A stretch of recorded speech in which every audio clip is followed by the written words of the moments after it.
program on Radio Masterclass. Masterclass is powered by Joy Business and brought to us by Goyle.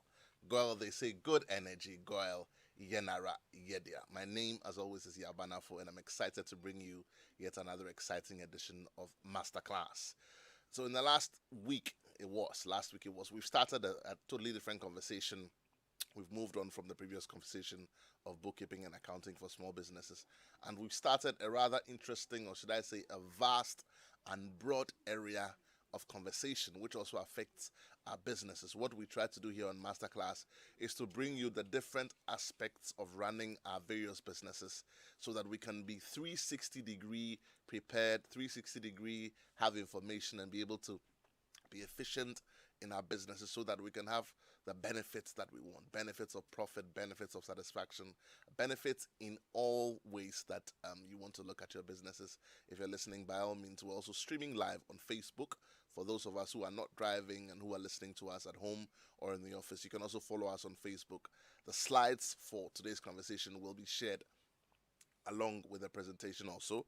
Last week, we were privileged to have with us in the studio the president of the Institute of Facility Managers here in Ghana, Facility Managers Association here in Ghana. We're privileged to have him back here in the studio with us, in the person of Mr. Kweku Sampson Opare-Agyemang. Mr. Sampson, you're welcome back to the show. Thank you. I mean, off air, we're talking about how we're going to be able to do justice to this conversation, even following from last week. Yeah. Last week, we sort of spent time introducing the conversation on facilities management and what it was. Exactly. And we actually went out onto the streets and spoke to some of our industry practitioners who are in this position already. We're hoping that sometime during the next couple of weeks, we may even be able to have some of them here with us in the studio to sort of juxtapose what we teach, the theory, against what people are actually doing in their workplaces on their day-to-day and how they're experiencing it. And I think that in that conversation, you emphasized very strongly that effective facility management practices definitely also benefit the business so that it doesn't become a complete gaping hole for expenditure, because in every company's budget, one of the biggest spend areas is the capital expenditure budget. Exactly. And your capital expenditure budget, also sits squarely on areas like your facilities management, of course, the areas like transport and all of that, but your facility is your biggest spender, if I dare say so. Exactly. When it comes to facilities management and your budget expenditure. Today, we want to look at the area of operations and maintenance. Like we shared last week. In the next couple of weeks, we're going to be going through a certain trajectory to sort of try and encapsulate the entire conversation. Last week we looked at the overview. This week we're looking at maintenance operations. Next week, God willing, we want to look at health and safety. Yeah. And then as it goes on, we'll look at different areas of the conversation. If you're tuned in and you're listening, you're a facility manager, you know someone who's a facility manager, we will be opening the phone lines a bit earlier today so that we want to hear the experience so that we can all learn from it. Exactly. Like I always say, life is too short to make all the mistakes yourself. So let's hear what your experience is, what you are doing in your space, some of the innovations that you have introduced, and how you go about things. There are people who have newly been appointed into the role of a facilities manager, and they have no idea. They are supposed to prepare for budget. They don't know what the inputs are. The Institute is here to help. And maybe Kweku, today you tell us a bit about the Institute also. Exactly. How people can come to you and learn to become facility managers. There's actually a charter or a course that's available. Exactly. So if you want to pick that as a professional, so that's also available. Exactly. Just by way of recap, last week, just give us a quick recap on what we talked about, introducing the conversation, and let's sort of flow, if you like, into today's conversation on the maintenance and operations. Okay. Yes. Thank you very much once again, Yaw, and thank you for having me today also. IFMA is grateful, for giving us such opportunity. And like you said, facilities management encompasses multiple disciplines, and therefore one facility manager cannot be an expert in all the areas. These are disciplines that are in the area of architecture, in the area of engineering, electrical engineering, mechanical engineering, and what have you, okay? And all this come together under facilities management. And therefore, it's very important that this conversation, we bring also some other members on board. Indeed.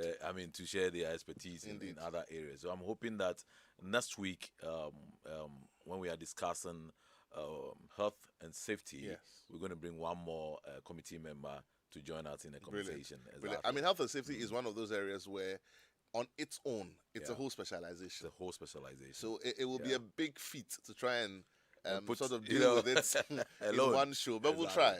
Sure. We'll try. Sure. Right.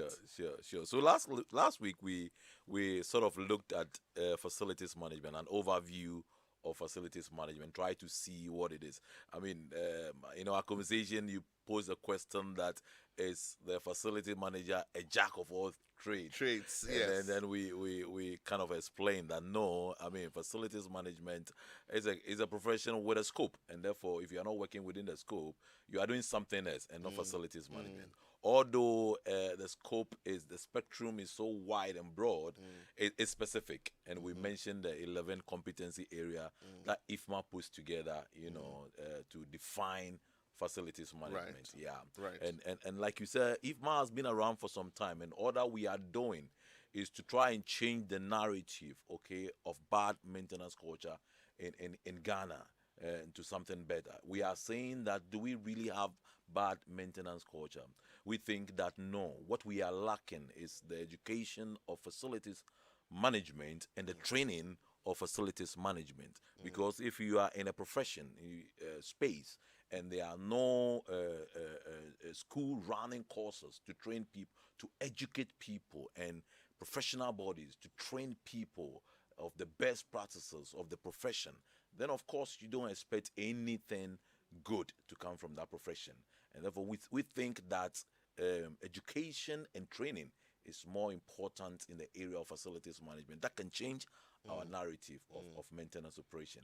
And I'm glad that today we are going to discuss about maintenance operations. It's interesting that you talk about education, changing the narrative, helping people understand it better, which are the reasons why, and the lack of these are probably the reasons why people don't understand it, people don't regard it, and it's not performing the way it should.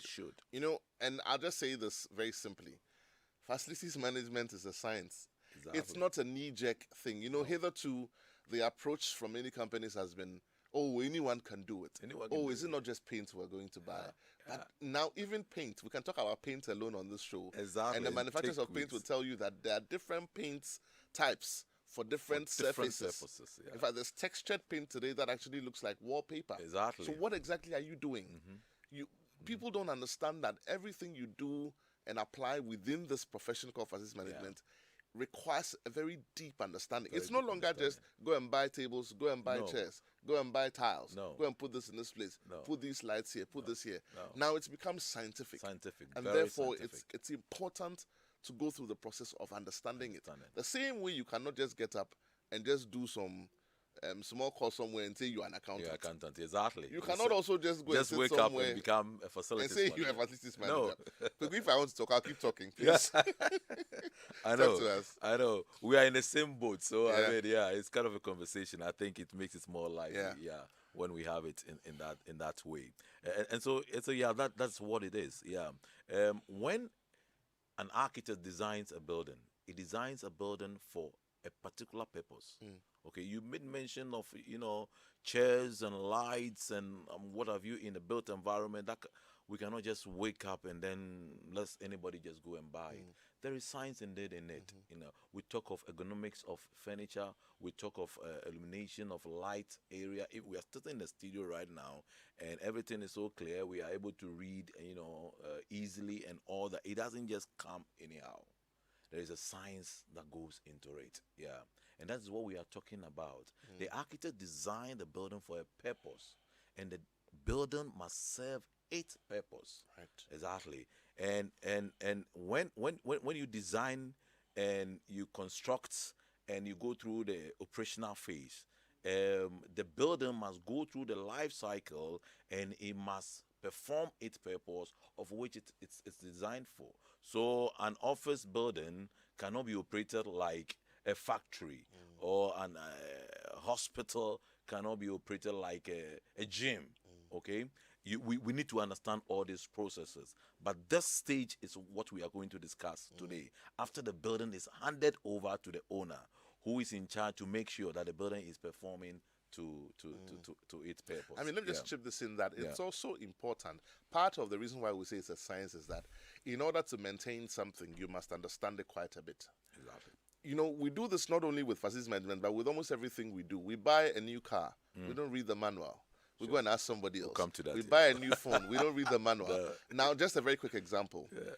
I found out from a project I worked on that when you do, the reason why we don't use gravity for, you know, back in the day, water tanks would go up and by gravity it would come down. Today you see a lot of pumps because of one simple reason. Now we are not just making use of land space, we're making use of airspace. So airspace means that now if you had, let's say, 1 acre of land and you could put a building on it, now you can create enough room for 3, 4, 5 buildings, only you are going up.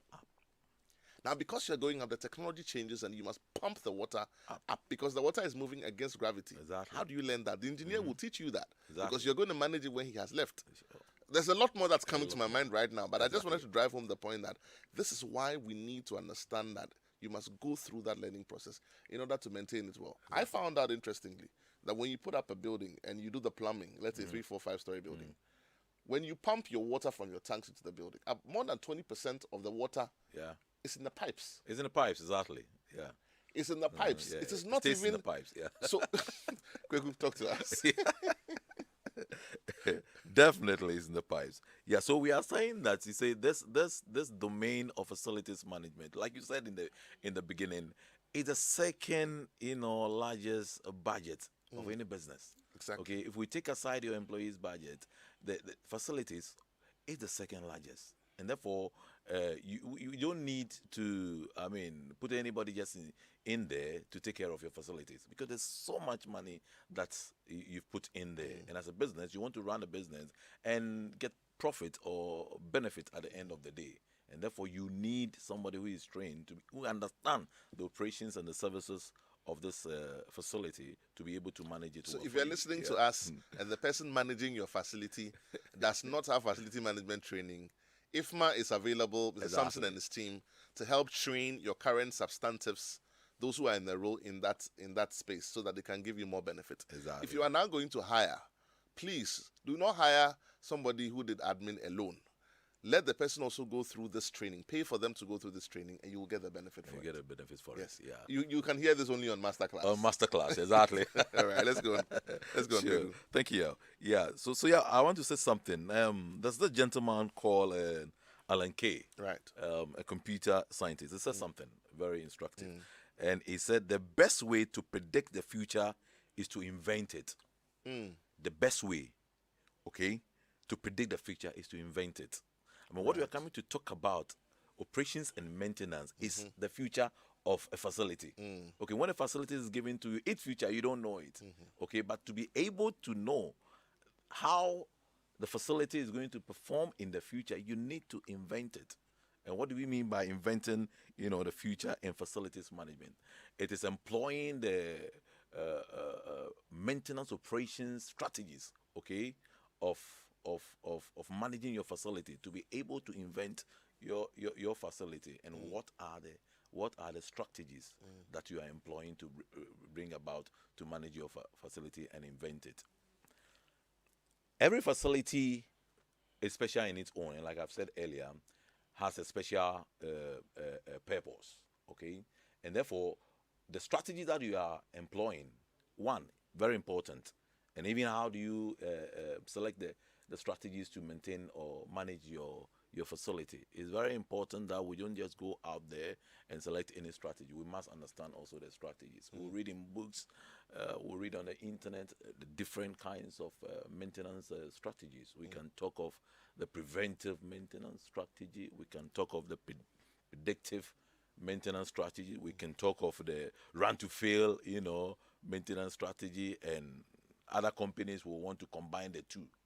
Yeah, but which one are you going for? Which one are you going for, and why are you going for that? What are the indicators that inform you to choose the strategy that you're going to use in maintaining your property? Very, very key.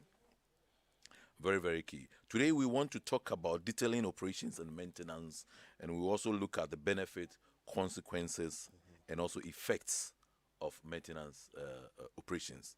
And then thirdly, we'll just look at technology advancement. Okay, buildings are becoming very smart, and we need to look at technology advancement in managing when you were buildings as talking well. about the preventive, the predictive, and the run to fail, something just occurred to me. I just thought I'd chip in quickly. That Exactly. Oftentimes, because resources are not infinite, we tend to sort of put off some of the things which we consider as not being immediate. So, for example, if there's something you need to do today to prevent a total system shutdown, which would cost you a bit more time, Yeah. then we would say, listen, I need the money to do something else. So yes. hold on a bit. You put off the servicing of a power plant. Exactly. You put off the maintenance of a particular facility. You put off something else that's critical in the building. And then the day it goes off when you're not expecting it. And then it costs you time, it costs you money. So the best thing we're saying here is that in planning, try and plan in the budgeting process for some preventive approach to some of the things you do. You can't do that for everything. No. Because resources are not infinite. But it's recommended highly that you look at a bit more preventive so that it saves you. It may not be direct, but it saves you in the future having to deal with some of these things. Exactly. Coco, please go ahead. Exactly. Thank you very much, Yaw. Yeah, that's very instructive. I mean, in planning for your maintenance operations, do we also always have to plan for maintenance, or when we plan for maintenance, we always get it 100%? Like life, I don't think so. Exactly. Like all things in life. Exactly. So I always say that, you see, maintenance operations is such that the first thing is we need to plan our maintenance operation, because we need to put a cost to it. Okay, and you are working with a business. The business has a strategy. The business has a budget. Okay, and therefore, if you don't plan your maintenance ahead of time, you when your genset is faulty, when you need to fix your genset and you go to the account section and they are not able to raise money for you, it's not your fault. Why? Because you have not planned for your maintenance operations. And therefore, it's very important that whatever strategy that we choose, it's important that we plan for it, we put cost to it, and we are able to see the end from the beginning, so that we can select, what strategy to use, in managing our facilities. Operations activities are just day-to-day routine support functions involving it involves workers. Activities includes operations, upkeep of overall physical surfaces in order to maintain the good condition and appearance of the building. Okay, but these tasks are sometimes in the long term and sometimes in the short term. Let's take cleaning services, for instance. Cleaning services is a very key area of maintenance operations, but we don't regard it as such. COVID brought a lot of a bit more attention to it. Exactly. And COVID brought the facilities manager as one of the frontline workers in our business operations. Okay, because it's the facilities manager through cleaning that gave the workers the confidence to be able to come to the workspace again to work, and it's through maintenance operations. Okay, on the strategic level, would you say that because you don't want downtimes, let me borrow that phrase, downtime on your maintenance planning process, downtimes are not only limited to equipment failure or to physical things not being there. They are also they can occur as a result of vendor non-compliance. Exactly. So, for example, on the strategic level, if you had a vendor who was supposed to, let's say, supply water to a building, and he, for any reason, whether for reasons of non-payment or reasons of lack of capacity or lack of resource or whatever, is unable to make the supply when you require it, as reverse engineering this as part of the planning process, what should the vendor management process look at? SLAs, agreements, penalties for breach, and all of that. What is the role of that? Because you are talking about planning. Exactly. I'm looking at it from the vendor, from the strategic level to say that, listen, beginning of year, even prior budget, I'm looking at how do I also make sure to the extent possible that I avoid downtimes on my access control, on my CCTV, on my water systems, on my reverse osmosis systems, on my solar, on all the systems that will make the building work. Exactly. And my cleaning, my day-to-day. How would we sort of factor in effective vendor management via SLAs and all of that? exactly. to help that process. SLA plays a very key role in vendor management. Okay, I mean, because if there's no contract and everything is just left like that, it becomes very difficult. Yeah. Let's take a generator again, for instance. And you mentioned something very instructive: the manual of an equipment or of a component. Okay, operations and maintenance simply is planning to manage the downtime of an equipment. Okay, to minimize it to the barest minimum. To the barest minimum. To the barest minimum. And therefore, for instance, if you are choosing a strategy of running to fail, okay, of your genset, you realize at the end of the day you lose some potential, service of the equipment. Okay, but if you are employing preventive maintenance operation, you realize that you are able to, if not 100%, you are able to achieve about 90% of the full potential of the equipment. And therefore, it is very important that SLAs are put in place. It is very important that the vendor instruction in terms of manuals are used appropriately. Okay, in managing our facilities and in giving services to vendor contracting. Yeah. Another phrase comes to mind, as part of the planning process: reorder levels. Yeah. Depending on what you're doing. Talk to us a bit about reorder levels. I mean, when I say reorder levels, what I mean is, for example, you have, let's say, a supply of an item that helps you to manage your facility. So let's say of power. Power, let's say today power is prepaid. Yeah. Okay, today, I mean, a few other things are, you can plan for them ahead of time. Exactly. Shouldn't you consider, as part of your strategic planning process, a reorder level, which gives you enough room and factors in your should I say your top up period? So for example, it takes you 2 weeks to go through your approval to get approval to buy power. Okay. You are responsible for the power.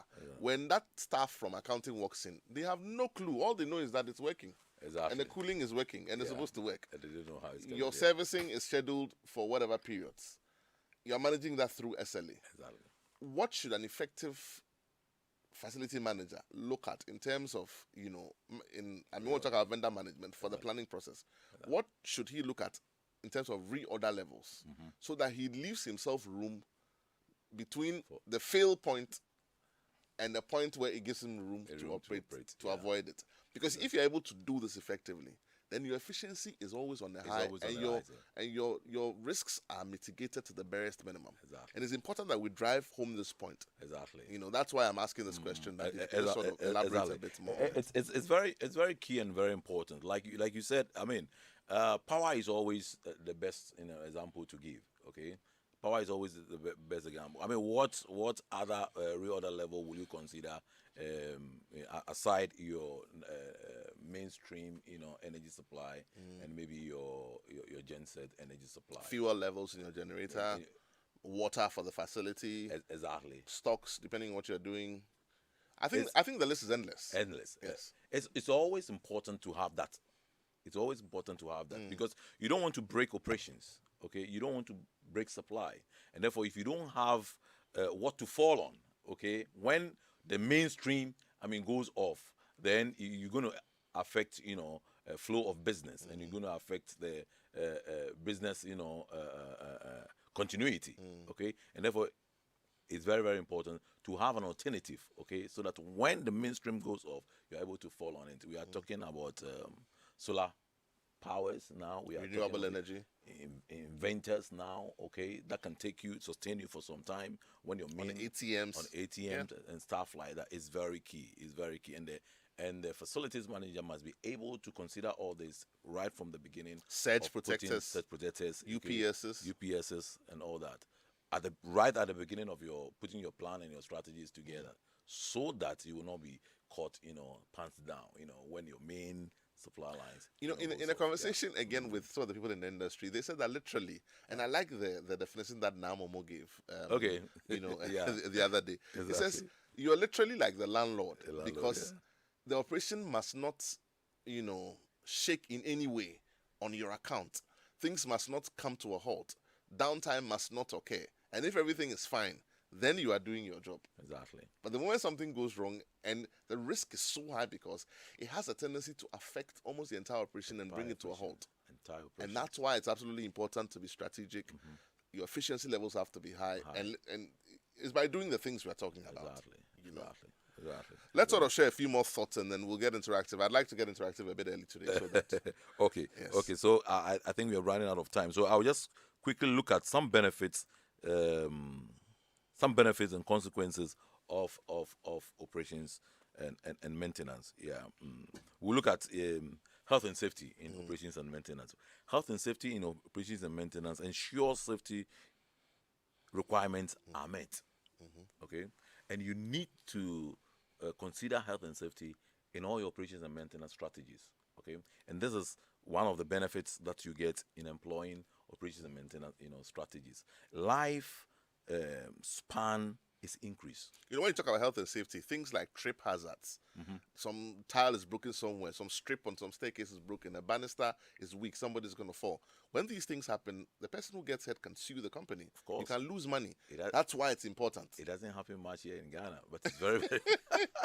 That's why I wanted to, Yeah, gradually we are getting there. The chair that you are sitting on, now, if you come and sit on the chair the whole day and then you go back and you're having backache and what have you, I mean, this is what we are talking about. Yeah. You will not be able to come back to the workspace and be productive for the business. Okay, so health and safety is very, very important in operations and maintenance procedures. And like I'm saying, it increases the lifespan of any component that you are dealing with. Because if you leave the components just to take care of themselves, they will break down in no time. Naturally. But considering how much you have spent to, purchase your equipment and you are not able to increase their lifespan, it's a cost to the company or the business that you are running. But we are trying to say that facilities management shouldn't be a cost center. Okay, it should be a cost reducing center and profit, bringing, profession. Okay, yeah. There are some consequences anyway, yeah. And we talk about efficiency. Efficiency driven, yeah. Then we are focusing on the core business of the company. Now, if you are able to leave your operations and maintenance to the facility management department, then you are able to totally focus on the core business of the company and run it efficiently, to increase productivity in a workspace. But if that is not given to the expert to do that, then that also has some consequences in our efficiency of running the workspace. Yeah. You wanted to say something? Yeah. Yes, I mean, I was going to say that the benefits and consequences are available to us. I mean, employee morale. I see employee morale on your slide, and we cannot underscore the value of that. When you work in a space that is very well ventilated, well lit, well spaced, and appeasing. Some people say when they walk into a space and it's clean, it gives them peace of mind and they're able to work well.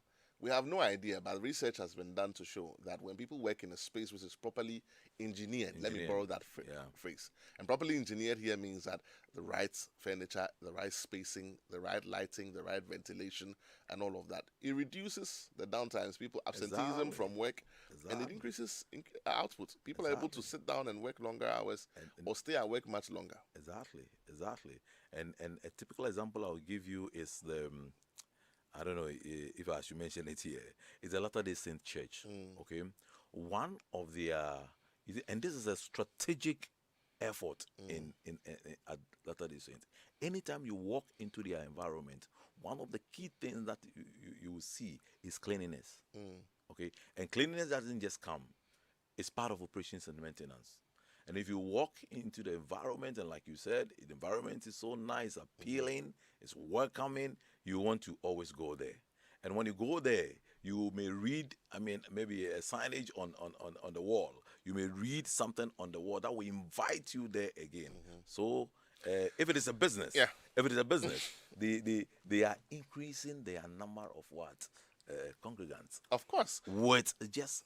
the environment. And it comes back to the point about engineering. I'll share something with you briefly, and then we take a quick message from our sponsor so that we can get interactive. I read a research about something very simple, and it comes down to facilities management again. Exactly. About the science of smell. Now, there's research to show that some of the fast food companies, have you ever wondered why, and I won't mention any fast food company, there are certain fast foods in this Accra that you probably like or are addicted to. Now, when you think about it, you begin to actually smell it. You are not in the space. You are not in the space, but you are smell not there. it. Yeah. The science of smell. You Exactly. know, I mean, there's research to show the effect it has and the fact that it actually affects people's spending habits. When you walk into departmental stores in other countries, sometimes you come out and you ask yourself, why did I buy this? Why did I buy this? You didn't just buy it. It was a deliberate attempt by the people managing the facility. You walk in there, it's the right temperature. Time of day. You know, when we're coming here, Sammy Forson just talked about the sun is very hot outside. Yeah. But you walk in there, the temperature is right, it's cool. Now, they know that you are tired. You're coming from a very noisy area in terms of sound and all, heat and all that. So the music is also great. It's on. Then they do something with the ventilation and the perfuming of the space. Most people don't know this. You walk into a space and it smells good. When you walk into train stations in other countries, you smell tobacco. Exactly. You're very right. It's not because there's tobacco all around. They deliberately make it so they engineer all of these things. And this is at a very high level. But, you know, it's interesting. I think we're going to talk about it a bit more. But we'll just take a quick message from our sponsors so that we can get interactive. You know, because the spectrum of facilities management and its effectiveness is huge and it's broad. Yeah. We'll take a quick message from our sponsors. We'll be right back. Your favorite on-air business development program, Joy Business Masterclass, is in session, and you can interact with us on Facebook via the Joy 99.7 FM or Joy Business pages. If you tweet, the handle is at Joy 997 FM or at Joy Business GH. Don't forget to hashtag JB Masterclass. You can also call us on 0302 216541 or send your questions and contributions through to the WhatsApp number 0551 111997, and our facilitators will address your concerns. Attention everyone, class is in progress. Welcome back. This is Masterclass, and we're discussing facilities management with Kweku Sampson of IFMA. We'll be getting interactive shortly. We'll be opening the phone line shortly. But I've got some great news for you. If you're listening to us this afternoon and you drive an automobile of any kind, what kind of fuel are you putting in your car and how is your car taking it? GOIL has some great news for us. And so going cashless has never been this convenient and exciting. GOIL's e-payment systems are now compatible with the GH Link, the national payment platform. Now you can use your GH Link card on GOIL's POS machines to purchase fuel. GH Link cards offer additional payment options for fuel purchases at GOIL stations in addition to the Go card. All fuel purchased is recorded automatically on your monthly bank statements, helping cardholders track and manage their expenses. So go ahead and use your GH Link card to buy fuel and all lubricants from any of GOIL's over 400 stations across Ghana. Go cashless and protect yourself and stick to all the COVID-19 protocols in these times. GOIL, they say good energy, GOIL, Yenara, Yedia. If you don't buy fuel from GOIL, I strongly recommend here on Masterclass that you go and start purchasing and patronizing their fuel. Numbers to call right now, phone lines are now open, 0302216541. That's 0302216541. You can also send us your comments on 0551111997. If you're watching us on Facebook, you can also post your questions or comments there. Our production crew will make sure that we get it. Let's get interactive. Let's ask questions. We're talking about facilities management. How well can you do it? Number one, it's a science. It's not a knee-jerk reaction. We have moved on from the days where when personnel management changed to human resources, the way we knew facilities management also changed along with it. Exactly. We used to call it what? Estate management. We used to call it property management. We used to call it, now it's a science. Together, all those things put together, we call it facilities management, because now you are also an engineer. You need to understand what the engineer is doing, what the architect is doing. You need to understand what electrical engineer is doing, mechanical engineer, the structural engineer, structural integrity. Your boss says that we need a new office. You are going to hire a building. You go. The thing is more than one story. You say, we'll take the ground floor. Have you checked the strength of the full building? Exactly. We were in this country a few years ago when a certain building collapsed. And there were people in it. And it killed them. Structural integrity. Facilities manager. Have you heard that term before? What does it mean?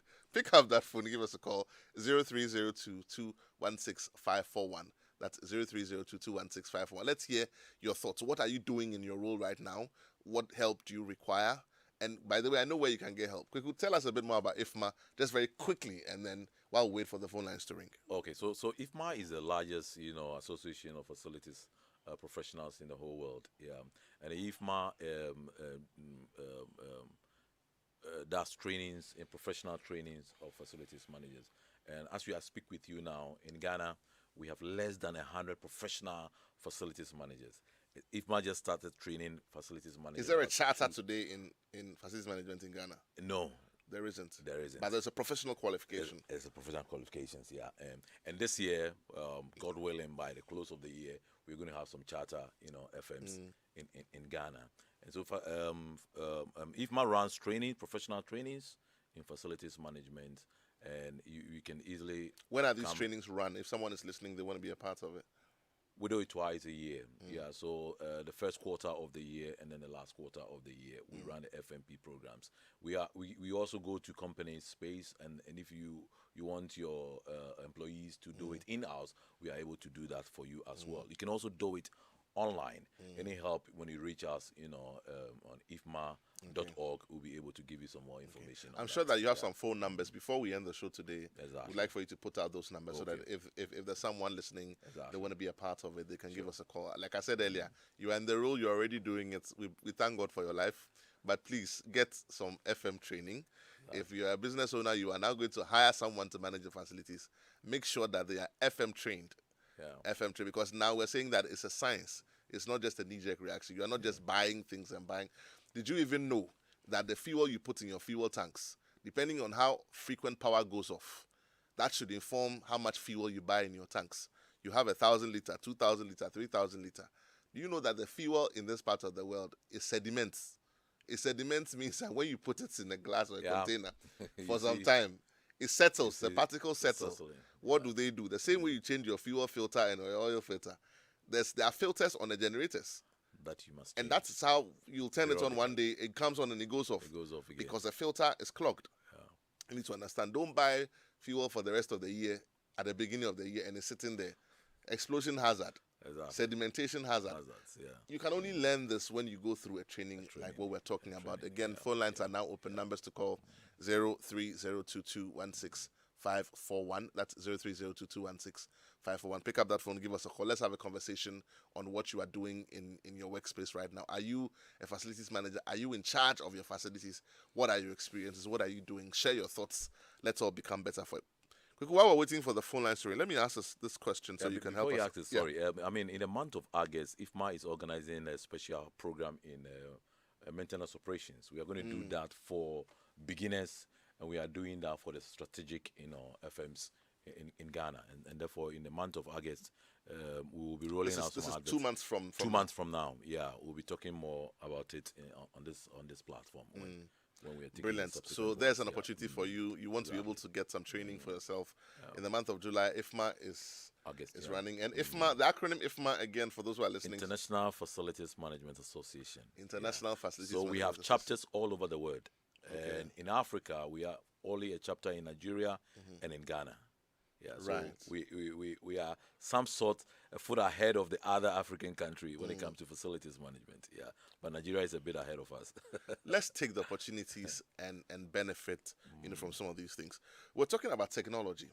Share with us what role technology can play in aiding the conversation on facilities management. Exactly. I mean, you have a business, you're running it. How can technology is helping in every sphere of our lives, and enhancing it and making it better. How does technology apply to facilities management, and in what ways has it been used elsewhere, and how can we benchmark this? Technology is very critical to the smooth running of our facilities, and today facilities are becoming very smart and very complicated. IFMA started some 40 years ago because of the complexity that buildings were becoming, and today you and I can testify that it has even become more complex. Okay, we are talking about 10,000, 30,000, square meter facility that you are handling as a facilities manager. You sit in one office. Are you able to manage all the space at that office?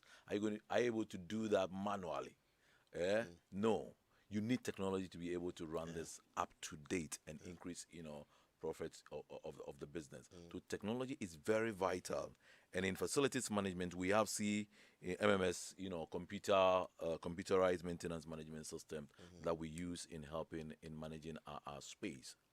You sit in your FM office in one corner of the building. You are able to manage all the lighting systems. You are talking about thousands of lighting systems in the facility. How you been to check that that light is off, that light is on, and stuff like that. You are managing people in this space. Thousands of people are able to tell where Ajwa is sitting, what problems Ajwa is having. How does it communicate to you easily? Does it have to walk to your space, to come tell you? And people are coming to your space. Are you be able to check who are coming in and those who are going out? Visitor management. Exactly. Very, very complicated. And energy is one of the things that we need to minimize, and conserve in managing our facilities. How are you doing that? Yeah. Buildings are becoming very smart, and sustainability is becoming the order of the day. When you talk about, I think I have a caller on the line. Okay. Good afternoon. You're welcome to Masterclass. Your name and where you're calling from. Good afternoon. My name is Harrison, and I'm calling from Dodoa. Oh, Harrison, thank you for calling back. You spoke to us last week, didn't you? Yes, please. Great. Talk to us, Harrison. Okay. I was following the resource person since last week, and he has made a lot of good points to me. I'm a facility manager, and I run a facility company. Brilliant. I just want to chip in this, that companies try to, in Ghana, they think hiring a facility manager is so expensive than maintaining, their own facilities. But the long term of it is that the facility manager saves you more time and more resource in terms of you focusing on your core activity. So that in terms of managing your property, the facility manager takes care of that, and you are able to generate more productivity for your company. So I'll urge companies to try and recruit professional facility managers so that they will handle the property aspect of their business. Yeah. In Ghana, normally what they do is that they have a contact of a plumber, an electrician, probably maybe a painter. So when there's a problem with their WC, they just call a plumber. But a situation where you are looking for the plumber, you can't get a plumber, and there's a problem with the WC, and then there's a smell in the whole facility. How do you run your business? No, Harrison, let me just chip this in. It's not even when you are looking for them. It's when the service line becomes, problematic, and you need to change that service line. You see, the difference between technicians and engineers, people don't get it. Exactly. But the facilities manager understands the difference. Exactly. The technician will tell you, oh, that's how we do it. An engineer will explain the science behind doing it. And that's where people like you come in. So you are right, my brother. All right. Thank you so much. Thank you so much for calling. And he makes a very valid point. Let me just share this this quick story about why you need to hire the right person for the right job. A story is told of a ship company that had a big ship invested in. The ship broke down. It wasn't starting. So they went around the world, got all sorts of people. They couldn't fix it. They got this old man. And these guys came with their tools and everything. Old man comes with a simple briefcase, opens it, one hammer. The whole company is watching him. He goes into the engine, few minutes, he knocks the side, and he says, start the engine. Started. This thing hadn't started for years. They started, boom, the thing is on. Yeah. Everybody's clapping. Old man, well done, bring your bill. Bill is $100,000. What do you mean $100,000? Bring us an itemized bill. Because we saw what you did. You didn't do anything. You just knocked it with a hammer. He says, knocking with the hammer. Yeah. $100,000. Knowing where to knock. What to knock? $100,000. Of course. So that's why you need a facilities manager. Do I have a caller on the line? Sure, I don't. Quickly, let's sort of round up today's conversation. I like that, yeah. What's the takeout from today, and what are we looking forward to in our next conversation? So all that we are saying is that, like we said in the beginning, your facilities is your second largest asset that you have in the business, and therefore you don't want to joke with it. You don't want to just bring in people to manage it who are not trained, who are not qualified. Because at the end of the day, it affects your budget, it affects your productivity, it affects the the people who are working in your space for you. So it's very important, to get qualified facilities management to be able to handle, your facilities for you. And operations and maintenance is so key because it improves your facility and also help your equipment and your services to acquire or achieve their full potential. And even helps you to get the best value of the investment you've made. Exactly. Optimum return on investment. Exactly. So that if the thing is supposed to, last you for 7 years, you get the 7 years. You don't get 5 years, and then you have to replace it. So much more information. I'm sure that when we continue our conversation next week, next week we're looking at health and safety. Yeah. This has been Masterclass. We're super excited that you were able to join us. Next week we come your way, continuing this conversation so that we can make our nation great and strong. My name is Yaw Anim Barnafo. Up next is The Ignition. We continue with Sammy Force. And thank you for listening and watching us. We'll see you same time next week.